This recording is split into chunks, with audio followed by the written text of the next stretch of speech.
Okay तो basically हमारा जो हीट ट्रांसफ़र बॉइलिंग यूनिट है वो हमारे पास ये है। इसके मेन कंपोनेंट्स पे हम अगर देख लेते हैं। सबसे पहले ये जो है ये आपका लिक्विड रेफ्रिजरेंट का टेम्परेचर बता रहा है। अच्छा, इसके अंदर जो है हमारा ये जो रेफ्रिजरेंट पड़ा हुआ है, दिस इज़ R141B। ओके, और ये इसकी कंडेंसर कॉइल है, यहाँ से पानी गुजर रहा है और ये आपका प्रेशर गेज है। उसके बाद हमारे पास ये कुछ सेंसर लगे हुए हैं, ये टेम्परेचर सेंसर है पानी के आउटलेट का, इसके ऊपर ये लेबल भी हुआ है। उसके बाद ये जो दूसरा सेंसर है ये हमारे पास रेफ्रिजरेंट का वेपर वाला जो है, ये जो हमें नज़र आ रहा है वेपर रेफ्रिजरेंट टेम्परेचर, ये वो सेंसर है। और ये थर्मोकपल्स हैं हमारे पास। ओके, इसके बाद बेसिकली इसको ज़्यादा नहीं होना चाहिए इससे, लेकिन कोई एरर है इसमें, आई डोंट नो किस वजह से आ रहा है, लेकिन ये इतना इंपॉर्टेंट भी नहीं है ना, हमारे एक्सपेरिमेंटेशन में यूज़ हो रहा है, तो विल स्किप दिस। ये हमारे पास ये जो कॉइल में पानी गुजर रहा है उसका इनलेट का टेम्परेचर है और ये उसके आउटलेट का टेम्परेचर है, और ये कूल करने के लिए यूज़ हो रहा है। ये हमारे पास हीटर जो लगा हुआ है इसमें, ये जो हीटर लगा हुआ है येलो वाला जो है, अगर नज़र आ रहा है तो ये वाला, दिस इज़ आवर हीटर, और इसमें हमारे पास दो मोड आते हैं। ओके, ये मेन स्विच है इसकी, और हीटर के हमारे पास दो मोड आते हैं यहाँ पे, एक ये 1 है और दूसरा जो हमारे पास है दैट इज़ 2। तो बेसिकली 2 और 1 का ये फ़र्क है कि 1 जो है हमारे पास वो 100 to 150 वाट्स तक है, और दूसरा जो है वो ऑलमोस्ट 300 वाट्स मैक्सिमम इसकी जो कैपेसिटी है। ये हमारे पास हाई प्रेशर स्विच लगी हुई है, अगर प्रेशर या टेम्परेचर एक सर्टेन वैल्यू से इंक्रीज़ करता है तो ये सेफ्टी के लिए उसको टर्न ऑफ करने के लिए। ओवरऑल ये हमारा इक्विपमेंट है। हमने करना क्या है कि हमने हीटर जो है फर्स्ट हमने 1 पे रखना है और हमने हीटर को ऑन कर देना है, और ये हमारे पास जो हीटर रेगुलेटर नॉब है, इससे हम इंक्रीज़ करेंगे तो हमारे पास वोल्टेजेस इंक्रीज़ हो रहे हैं।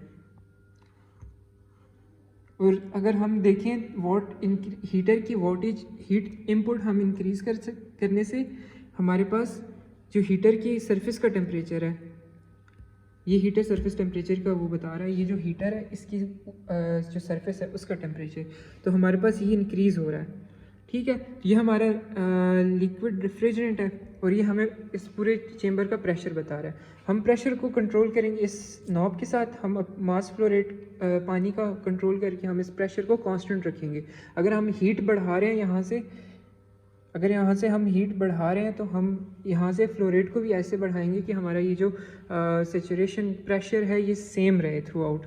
यहाँ पे हम इस चीज़ को देखेंगे कि हमारा जो सेचुरेशन प्रेशर है वो टेम्परेचर जो है वो सेम रहे थ्रू आउट कॉन्स्टेंट प्रेशर पे। अदरवाइज़ अगर ये बंद होगा तो हमारे पास ये एक क्लोज सिस्टम है, और इसमें हमारे पास ये है कि ये लोकस लॉ होता है हमारे पास बेसिकली ये कि टेम्परेचर और प्रेशर डायरेक्टली रिलेटेड होते हैं अगर ये क्लोज वॉल्यूम है। अगर हम ये हीट इससे निकालेंगे नहीं तो हमारे पास इसका क्या होगा कि ये हमेशा 2 फेज़ मिक्सचर में ही रहेगा, और टी सेट के साथ पी सेट वो दोनों वैल्यूज़ चेंज होती रहेंगी। लेकिन हमने बॉइलिंग रिजीम्स देखनी है कांस्टेंट प्रेशर पे, हमारा ऑब्जेक्टिव जो है वो कांस्टेंट प्रेशर वाला है।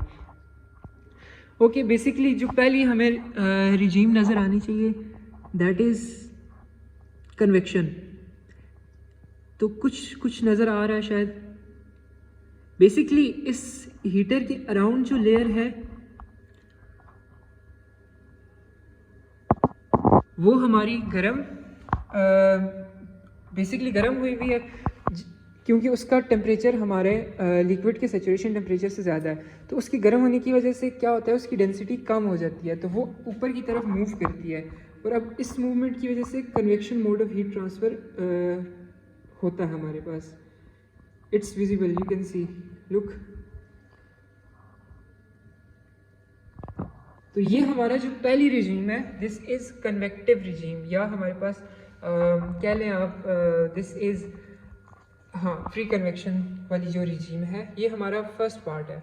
उसके बाद अगर if we further increase it तो हमारे पास क्या होगा कि इसके बाद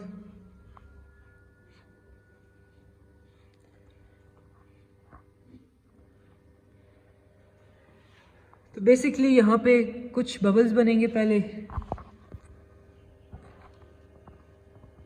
बबल्स बनना शुरू होंगे और उसके बाद हमारे पास एक फिल्म की कोटिंग शुरू होगी जैसे जैसे इसका ये टेम्परेचर इंक्रीज़ होता जाएगा, सरफेस टेम्परेचर।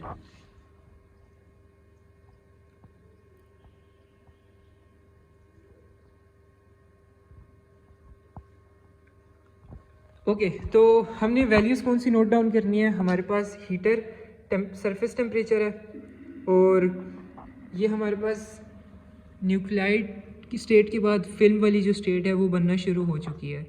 ठीक है, तो आप लोगों ने ये सारा एक्सपेरिमेंट खुद करना है और ये तीनों स्टेट्स देखनी है। अच्छा, नोट डाउन क्या करना है हमारे पास? हमने हीट सरफेस हीटर्स की जो सरफेस है उसका टेम्परेचर नोट डाउन करना है, लिक्विड का टेम्परेचर, इन दोनों का डिफरेंस। हीटर इनपुट कहाँ से मिलेगा? हीटर इनपुट हमें इन दोनों को मल्टीप्लाई करके मिलेगा, और जो टेम्परेचर डिफरेंस है वो इन दोनों के डिफरेंस से हमें मिलेगा। उसके बाद हमने हीट फ्लक्स निकालना है। हीट फ्लक्स इज बेसिकली जो हमारे पास ये हीटर का इनपुट आ रहा है that divided by 12 centimetre square. तो हमारे पास 12 सेंटीमीटर स्क्वायर से आप इसको डिवाइड करोगे तो हमारे पास हीट फ्लक्स आ जाएगा। अब हीट ट्रांसफ़र कोफिशिएंट निकालने के लिए आप हीट फ्लक्स को टेम्परेचर पे डिवाइड करोगे तो हमारे पास हीट ट्रांसफ़र कोफिशिएंट आ जाएगा।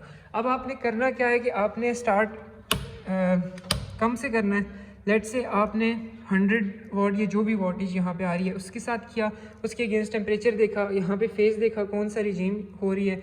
ठीक है, उसके बाद आपने इसको इंक्रीज़ करते जाना है, और ये टेम्परेचर देखना है, ये टेम्परेचर देखना है, इनका डिफरेंस देखना है। यहाँ से इस प्रेशर को देखते रहना है कि ये कांस्टेंट रहे। एक वैल्यू आती है, उसके बाद आप क्रिटिकल वैल्यू जिसे कहते हैं हम, जैसे हमारे पास इस ग्राफ में है,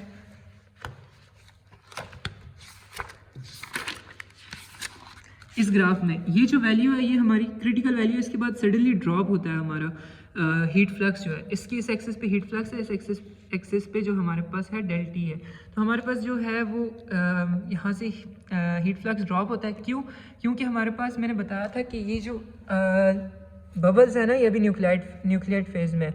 तो लेट से इसको अगर हम ज़्यादा करते हैं तो वो जो एक फिल्म बन जाती है यहाँ पे, that serves as an extra resistance, वो इंसुलेटर होती है। तो बेसिकली वो एक एक्स्ट्रा लेयर ऐड हो जाती है, और थर्मल कंडक्टिविटी वेपर्स की बेसिकली कम होती है। इस वजह से आपका जो हीट ट्रांसफ़र होता है वो कम हो जाता है, इस वजह से आपका हीट फ्लक्स ड्रास्टिकली ड्रॉप करता है। ओके, इसके बाद जब ये हमारे पास क्रिटिकल पॉइंट रीच हो जाए तो हमें पता कैसे चलेगा? एक तो हमारा ये सडनली ड्रॉप हो जाएगा हीट सरफेस टेम्परेचर जो है।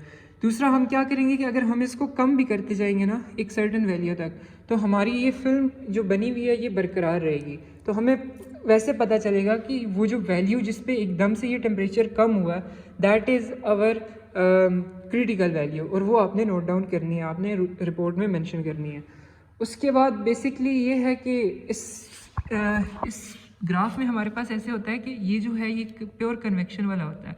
इसके बाद न्यूक्लियेट फेज़ में दो आते हैं रीजन, एक इंडिविजुअल बबल रिजीम और दूसरा जो होता है वो उसमें मैक्सिमम बबल बन जाते हैं आपके। ये जो रिजीम होती है ये वाला हिस्सा, इसमें बबल्स की इतनी एनर्जी नहीं होती कि ये सरफेस तक जा सके, ये उससे पहले ही डिज़ोल्व बस्ट हो जाते हैं। ये वाले जो न्यूक्लियेट रीजन का होता है, न्यूक्लियेट रीजन इज़ बेसिकली आपका बबल्स बनना। ठीक है, तो हमारे पास ये जो रीजन होता है ये हमारा यहाँ पे जो बबल्स बनते हैं वो आपके उस तक जाते हैं, सरफेस तक जाते हैं। उसके बाद ये पूरा जो है हम, अच्छा ये स्लग एंड कॉलम रिजीम। अच्छा बेसिकली अगर आप इन पिक्चर्स से देखो,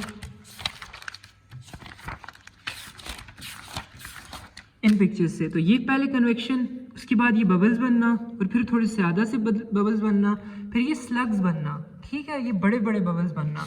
तो बेसिकली ये जो हिस्सा है वो इस बात का बता रहा है कि यहाँ पे स्लग्स बनते हैं, ये वाले बड़े बड़े बबल्स बनते हैं, लेकिन वो हटते हैं, सरफेस के साथ चिपके नहीं होते। उसके बाद जो आता है वो ट्रांजिशन फिल्म बॉइलिंग होती है, फिल्म बनना शुरू होती है, थोड़ी सी इसकी एक लेयरिंग बनना शुरू हो जाती है। ये वाला जो हिस्सा होता है बेसिकली ये वाला जो हिस्सा है हमारे पास, अच्छा ये जो स्लैग वाला है वो ये वाला है, मैक्सिमम आपके बबल्स बन जाते हैं और उनकी इतनी एनर्जी होती है कि वो ऊपर रिलीज़ हो जाए। अच्छा ये ट्रांजिशन वाला ये हिस्सा बेसिकली ये भी फिल्म का ही हिस्सा होता है, लेकिन अभी तक कम्प्लीटली बनी नहीं होती। उसके बाद जब आप पूरी मैक्सिमम फिल्म बन जाती है तो वो ये ऐसे होती है, वो एक पूरी लेयरिंग आ जाती है और उससे बबल रिलीज़ हो रहे होते हैं। तो उसके बाद जो हीट ट्रांसफ़र हो रहा होता है वो मेनली कन्वेक्शन से नहीं हो रहा होता, वो उसके बाद बेसिकली आपका उससे हो रहा होता है रेडिएशन से, क्योंकि हमारे पास फिर सरफेस टेम्परेचर इतना ज़्यादा हो जाता है, लुक 10,000 तक चला जाता है, तो वो काफ़ी ज़्यादा टेम्परेचर है, और फिर मेनली हमारा जो हीट फ्लक्स आ रहा होता है वो रेडिएशन से आ रहा होता है। तो बेसिकली ये हमारा पूरा एक्सपेरिमेंट है हीट ट्रांसफ़र बॉइलिंग यूनिट वाला। तो हम इंशाल्लाह आप लोग इसको लैब में करेंगे, और उसके बाद इसकी कोई चीज़ समझ नहीं आती तो will discuss it in the lab, in the coming lab इंशाल्लाह।